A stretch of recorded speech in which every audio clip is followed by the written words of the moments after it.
Hey, if you want access to the transcripts, the show notes, and the links talked about as part of this episode, you can head over to Seven, so the word all spelled out, SEVEN hyphen health.com / 324.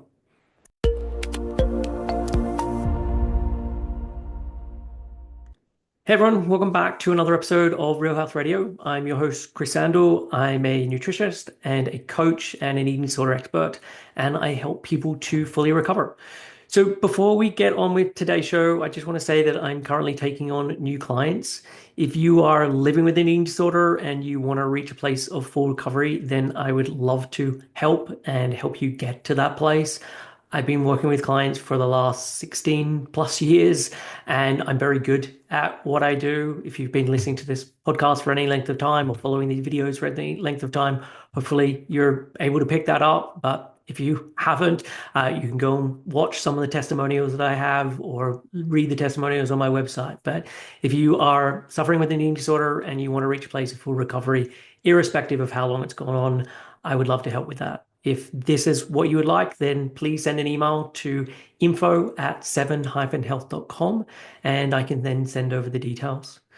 So let's get on with today's show. And today I'm talking about a topic that I think a lot of people are confused about, or definitely have questions on, or come into this with maybe the wrong thinking connected to it. So, what I often hear from people who are very much at the beginning stages of recovery or are contemplating starting recovery is the idea of, I want to be a normal eater. And with the idea being that I want to be a normal eater immediately. And this always seems a little strange to me because you have someone who has been living with an eating disorder. And often when I'm talking to people, it's for a really long time. It could have been going on for multiple decades that someone has been living with an eating disorder. And they could be in a situation where they're not eating very much food for the majority of the day and they're only having more food in the evening time. Or the restriction could look like lots of different things, but they're not getting enough energy for what their body needs. In terms of the restriction, energy across the board is low, but often there's one macronutrient that is particularly low. So, as part of their restriction, they restrict a lot more heavily in terms of carbohydrates because carbohydrates is this thing that is much more feared, or they restrict fat, is the other one that is often restricted. And so they're not getting enough energy full stop, but they're really not getting enough of this one macronutrient by quite a lot more because of how much restriction's been going on. Typically, then added into this scenario is that there's lots of exercise and over exercise and exercising even when someone's sick or even when someone's injured, and that this can be taking up lots of time for someone's day. It can really run the gamut in terms of how much this has an impact or how much time this is taking up in someone's life. But exercise is often a big part of someone's eating disorder. And so you have someone where they have been living in this way where there's been not enough food coming in, a lot of exercise going on, and this has been happening for years and years or even decades. And then the thought is, I want to immediately become a normal eater. And the analogy that I will share with this is, imagine that you go into a pool and you then swim underwater and then you stay below the surface of the water holding your breath and holding your breath for a really long time, as long as you can pretty much do it for. And then you resurface so that you can now take a breath. When that happens, the goal isn't, I immediately want to take breaths in the way that a normal person would take breaths who hasn't been submerged underwater for 30 seconds, a minute, 2 minutes, however long you've been down there. And this is the thing with recovery is, if you've been submerged underwater metaphorically, when you resurface, there is going to be a period where there is more gasping for air. There's going to be a period where you're trying to bring in more oxygen and you're trying to get out more carbon dioxide because you haven't been able to do that properly for a long time because you've been submerged. And so this is the way that I think about recovery is, your goal in recovery is not to be a normal eater. Your goal in recovery is to eat like someone who is in recovery. the point of eating more in recovery is that your body has a lot of repairs that it needs to be able to do. There are so many things that the body is meant to do on a day-to-day basis that has been missed out upon because the body's had to turn off certain functions, turn down other functions. It had to just triage what it could do because there just hasn't been enough resources. And so, what you're wanting to do as part of recovery is bring in adequate energy that allows all of these processes that have been missed out upon to actually take place. And so, this means that you're going to need more energy than the average person. It means that when I'm looking at someone's eating, because when I'm working with people, I will typically get them to keep an awareness log. This could be just in the beginning, it could be while we're working together. We can figure out what's best for someone. For some people, keeping an awareness log actually helps them be more accountable and leads to them being able to eat more and make more pro recovery steps. For someone else, it doesn't. So we always work out what's going on and what's best as part of that. But typically, if I'm looking at someone's awareness logs, one of the questions I'm asking myself is if I knew nothing about this person and all I had was this to go on, would I be able to predict that this person is in recovery from an eating disorder? And quite often the answer is absolutely not. If anything, I would be looking at this thinking, does this person have an eating disorder? Are they currently dieting? And so your goal shouldn't be, I want to be a normal eater. Your goal should be, I need to be eating like someone who is in recovery. And another analogy I'll often use with this is you can have two people. Let's imagine you've got two people, and one of those people has got into 100,000 worth of debt. The other one, they don't have any debt at the moment. And then you have these two people, and both of them are saying, I'm going to put away the same amount of savings each week. So they're both putting away the same amount of savings, putting away the same amount of money. They're going to have very different experiences in terms of what happens to that money because of their level of debt that they're carrying. So the person who has no debt, they're going to notice that their savings is starting to go up. The person who does have debt is probably going to notice that actually, with the level I'm currently saving, I'm not even getting out of the debt. This isn't even covering the interest payments that I'm now paying because of being 100 grand in debt. And this is why, again, you shouldn't be trying to be a normal eater, because if you're trying to be a normal eater, what will most likely be happening is one, you're probably still not just covering what you're needing to cover just for today. Plus, you're not dealing with any of the debt that has then accrued over the last years or decades that this thing has been going on. And so, for the person who is 100 grand in debt, their savings has to be a lot more aggressive and in a lot higher amount to be able to get back into a place where they're like this other person who hasn't accrued that amount of debt. And one of the things I would also add with this, and this is something I've noticed from doing this for such a long time, is that the majority of people who go on to develop an eating disorder, when we start to reflect on what their eating was like prior to having an eating disorder, their eating was higher than the average person.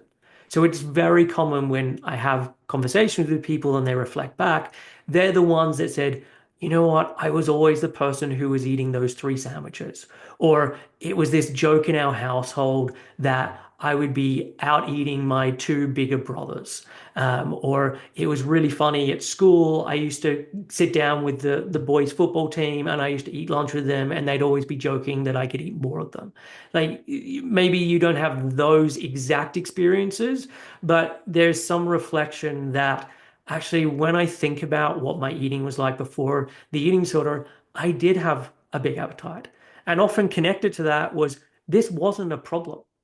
I didn't think this was a bad thing. I didn't think it was an issue. Now, sometimes people do think it's an issue because their parents have told them that this is an issue. Their parents have said you shouldn't be eating this amount of food. If someone was in a larger body, maybe it was made out to be even more of an issue of this is what you're doing to yourself, and it's turned into this thing. But what often happens when people reflect is that prior to the eating disorder starting, I needed more food than the average person.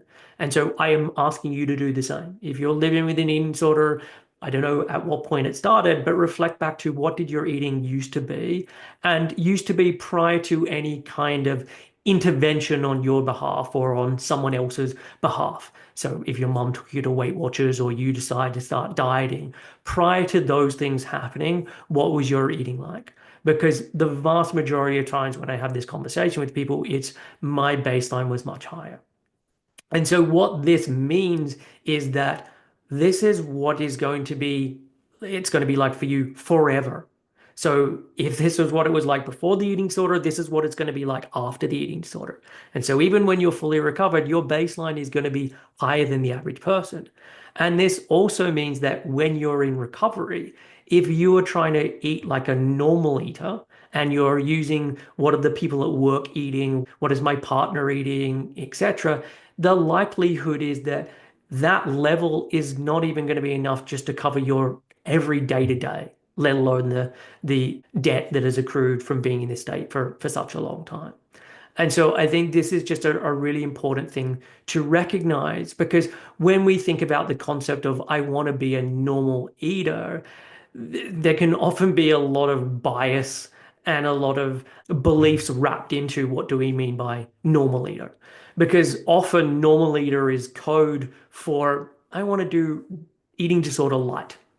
I want to do the version of this where I eat a bit more than what I'm eating now, but it's pretty healthy. I'm not having any cravings for things that are quote unquote unhealthy. And actually, what someone's describing as a normal eater is this very sort of orthorexic version of what they believe or what the eating disorder believes that they should be eating. And so, what they're aiming for as a normal eater is still disordered, and it's not going to be ever enough for what they need. And so I'm not against the idea of getting to the place of being a normal eater. And again, we need to then define what that really means. But being in a situation where actually I know what I need to eat throughout the day, and I'm able to do that in a very normal way. It's not a challenge for me to be able to eat the breakfast and the lunch and the dinner that I need and the snacks that I need. It's a very normal thing to be for me to be able to do that. I'm not constantly fighting off hunger. I'm not having these huge cravings that I'm really struggling to be able to meet. Yes, I can have cravings and I can really enjoy certain food, but it's all very manageable and it's not this chaotic situation. So that's where I think someone can very much get to and where everyone can very much get to. But when we're looking at what a normal leader is, we need to be able to define that in the context of you and work out what that's going to look like. And that's most likely not going to look like what most people are defining as normal leader because that's typically someone who is dieting. That's typically someone who's eating in this very orthorexic way. It's typically people eating not enough for actually what their body needs. And so I think that's another reason why I don't believe your goal should be to be a normal eater in recovery. Your goal is we need to get more food coming in. The other thing I would say, just connected to this, is what often I hear from people is, but I really love healthy food, or I don't crave calorie dense food or unhealthy food, or fill in the blank of this food, whether it's pastries or chocolate or ice cream or pizza or burgers or fish and chips or whatever the food may be. And look, for some people, they do. They can be in the depths of their eating disorder, and man, they are having these really strong cravings, and it is taking a lot of strength each day to not be having particular foods. And yeah, it is always on the brain, and they're always thinking about this. But there are a lot of people, and I would possibly say even the majority of people, where that is actually just not their experience. They're eating in a way where these feel like the kinds of foods that I want to be eating. And the reason why I think this can be happening is people mistake these are what I like for these are what feels safe. It's very hard to have a real craving for something when this is the thing that I feel really scared about eating. And what happens if I eat this thing and then I want another one and I want another one? Or what happens if I eat this thing and it just opens the floodgates? And so there's all this fear baked into this. And so it then makes sense that hey, I'm not going to be having these strong cravings around this stuff because that's the thing that I definitely don't want to have happen. And what I tend to see happening is that a lot of the cravings that people start to have comes about later on during the recovery process. It comes about later on once there's been more of this allowance and once the body's been given these foods, there's the realization of, oh, actually, I do enjoy that food. Or at the very least, the body recognizes this form of food, which is much more energy dense, which I really need, has now become available. And so now my craving for this has really skyrocketed because I'm trying to save your ass. I'm trying to help you to be able to do all the repairs and to do the things so that we move out of this state. And so I think that for so many people who are not getting those cravings, one, it's just connected to the fact that there is a fear that is there that is blunting it, even if it doesn't feel like that's the case. And someone's like, no, I just really love these types of foods. I think that from a nervous system perspective, from a body perspective, there is this fear and those types of foods have been cataloged as a threat. And it's now gone on for so long that I just don't even think about that thing because I would never go and get that thing. And so that's why I'm just not craving it. And I also think that often the more depleted someone gets, the more that these kinds of foods can just definitely fall by the wayside and not be thought about. And again, that's not the case for everyone. Sometimes the more depleted someone gets, this is when the cravings really start to rise to the surface, but often it's just not the case. And this also explains why it's very common for people to have extreme hunger as part of recovery. Your body is trying to get you to eat more food and trying to get you to bring more energy in because, as I said, there's all of these repairs that need to take place. And with the extreme hunger, it can happen at different stages. For some people, as soon as they start to eat a little more, this is when the extreme hunger starts to really kick up. For other people, it's a few months in and it takes getting past some kind of threshold where, okay, my digestion's now working a little better and these other hormonal changes have started to occur. And like now, this is when the extreme hunger arises. And for some people, they never have that experience. But the reason I'm mentioning this is I know there can be a lot of fear about this. There can be fear of I'm losing control. This is my worst nightmare. I never wanted this thing to happen. There can be fear of I'm turning into a binge eater. I'm swapping one eating disorder for another eating disorder, and I just don't believe that to be true at all. It's your body is trying to save you. It is trying to help you, and this is why there is this increased drive towards food, and that's a temporary thing. And temporary could be this is a couple of weeks, temporary could be this is many months that this goes on for. But your body is trying to do the repairs and it needs the energy to be able to do that. And once it's out of that energy debt, then you're not needing as much energy as you were using before. But that's dictated by the body. That's the body that is now telling you that information as opposed to you saying, well, I've gained enough weight to make it into the normal weight BMI, so now I obviously don't need any more food. Or no one thinks I'm sick anymore. When they look at me, no one thinks that I have an eating disorder, so obviously I've eaten enough food. There can be all these judgments that we have about why now should be enough, but just because you think it should be enough tells us nothing about where your body is truly at. And when I'm thinking about this, I'm looking much more at what's going on in terms of your symptoms. What's happening with your digestion, with your sleep, with your energy levels, with your mood, what's happening in terms of your eating disorder thoughts, what's happening in terms of your movement and compulsions around that. Like there are so many different indicators that can tell us where you are in recovery versus just, I feel like my body shouldn't get any bigger than this, so I've obviously done enough. And so, as I've said a number of times, your goal as part of recovery is not to be a normal eater. Down the line, at some future point, that will occur. And we need to figure out what normal eater means for you, because as I talked about, this is going to be different for each person. But in the beginning, and beginning can still be quite a long period of time because it really depends on how much are you actually making a change. How big are the changes that you're making? What's going on in terms of your exercise while you're doing this? Because you can have a situation where, hey, I've upped my intake, but now my low level movement has started to increase. Or I brought in this thing for breakfast and that was so challenging, and yet I've now removed that afternoon snack that I was having. And so people can have long periods of feeling like they're doing a lot, but actually, when we look at what's going on, you're not really making progress in terms of changing that energy balance of the body.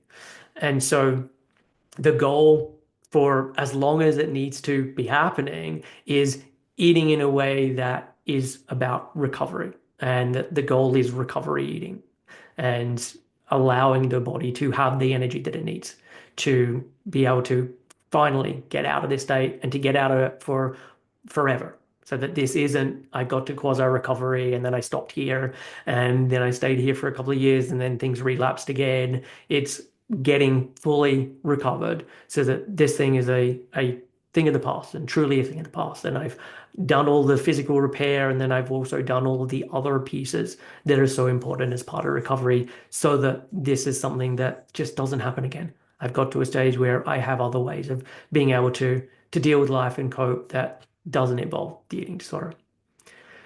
So that is it for this week's episode. I wanted to cover this because I think it comes up so often, and I think there is this real feeling I must be doing something wrong if I'm not immediately being a normal eater, and I feel like that's what I should be doing, and it really isn't. You need to be eating like you're in recovery. So, as I said at the top, I'm currently taking on new clients. If you would like help to reach a place of full recovery, then please send an email to info@7-health.com. And if you just put coaching in the subject line, I can send the details over to you. All right, well, that's it for this week's episode. Until next week, I will catch you then. Take care, and I'll see you soon.